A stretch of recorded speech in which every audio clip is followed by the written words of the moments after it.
Monsieur le secrétaire d'État de l'économie numérique, Monsieur le président de l'association professionnelle des banques de Tunisie, Monsieur le président de l'ITICA, honorables invités, mesdames et messieurs, je vous souhaite la bienvenue à cet événement sur le digital banking et les moyens de paiement organisé par la Fédération nationale du numérique en collaboration avec la Banque centrale de Tunisie et l'Association nationale de banques.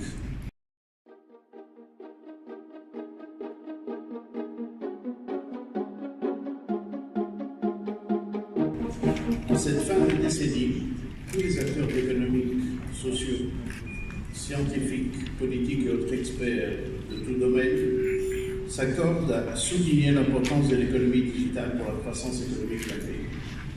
En Tunisie, nous n'en sommes pas épargnés. On parle déjà d'intelligence artificielle, de data learning, d'Internet des objets, de blockchain, d'impression 3D et autres. Des concepts qui apparaissent comme des technologies, mais qui sont en fait des modèles, des moyens et outils transversaux qui changent totalement notre vie courante, nos pratiques, nos métiers, nos entreprises, nos institutions, notre futur. Nous sommes là dans une vraie transformation économique et sociale, et la Tunisie, dans tout cela, dispose de ressources humaines de haut niveau et d'un réservoir de compétences reconnues dans le digital. Nous en sommes fiers et nous devons les retenir. Mais concrètement, notre économie numérique reste vraiment à la traîne. Nous devons donc nous secouer et aller de l'avant dans la mise en œuvre. L'UTICA, sa fédération du numérique, mais aussi toutes ses structures nationales et régionales sont prêtes à agir encore et continuer l'action qu'elle a initiée pour mettre en œuvre cette Tunisie digitale tant attendue.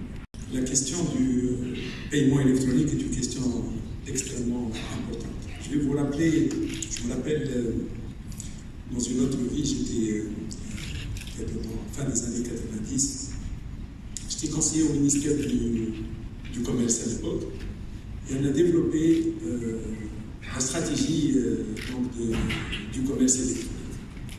On a même été les premiers, pratiquement dans la région et peut-être au monde, à tout de suite légiférer, et on a fait ce qu'on appelle le code du commerce électronique. Il y a beaucoup dans la salle qui se rappellent un peu de ce moment euphorique.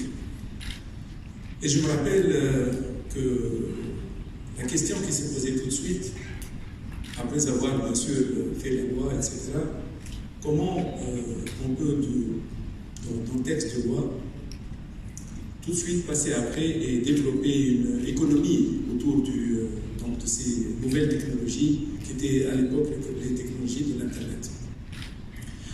Depuis jusqu'à aujourd'hui, vous avez les chiffres, ça ne s'est pas développé.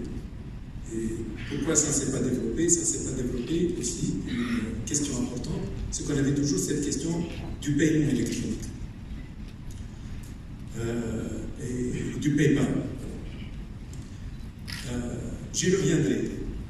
J'y reviendrai.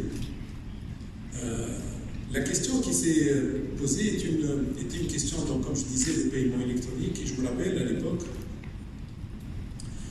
il y a beaucoup de gens qui ont dit: ok, vous allez développer le commerce électronique, est-ce que les gens sont formés? J'avais une autre casquette, j'étais prof à l'IHEC. Et c'était très compliqué de développer des masters professionnels. On l'a développé. Et pourquoi je dis que je suis très honoré d'être là? Parce que c'est l'UTICA, et à l'époque c'était Sigeli, qui a financé, au fait, les installations, quasiment toutes les installations informatiques, logistiques, etc., pour que le premier master de e-commerce soit développé à l'IHEC. في الحقيقة أنا سعيد أن يكون معكم لأمرين اثنين. الأمر الأول أن مسألة أدوات الدفع الجديدة والمتجددة والتي تهم الناس الكل، والحضور دليل على ذلك. أن نلقوا قاعة بهالحضور هذايا كما وكيفا للحديث على موضوع فني ومهم. هذا دليل على أنه أدوات الدفع هي موضوع مهم في الاقتصاد، مهم في السياسة، مهم في التحول الاقتصادي بتاعنا، مهم في التحول الاجتماعي اللي قاعدة عايشته البلاد. والأمر الثاني هو أنه مسألة أدوات الدفع هي مسألة تاريخية، وهنا نحب نفتح قوس. تطور وسائل الدفع تاريخيا مرتبطة بالتطور الحضاري. المجتمعات الإنسانية انتقلت من المبادلات تراك سلعة إلى الذهب مقابل السلعة، إلى الدينار الذهبي، إلى العملة الورقية، إلى الصكوك، والآن الدفع اللامادي. يعني بقدر ما ترتفع الحضارة الإنسانية، بقدر ما وسائل الدفع تكون تختلف. وهذا نعيشوه ونحسوه ويرجع لنا كيف أن أحد المجتمعات يصير فيها حروب، يصير فيها انحدار حضاري، نصبح نتحدث على النفط مقابل السلع وغيرها. يعني في الأخير بقدر ما نرتفع في التحضر نرتفع في وسائل الدفع.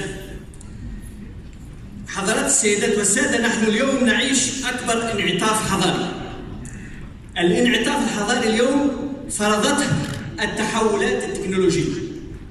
في العادة الانعطافات الحضارية تفرضها التحولات الفكرية، تفرضها دين جديد، يفرضها فلسفة جديدة، تفرضها حروب جديدة، تفرضها اكتشافات جغرافية. لكن اليوم الانعطاف الحضاري اللي عايشينه تفرضه التكنولوجيا.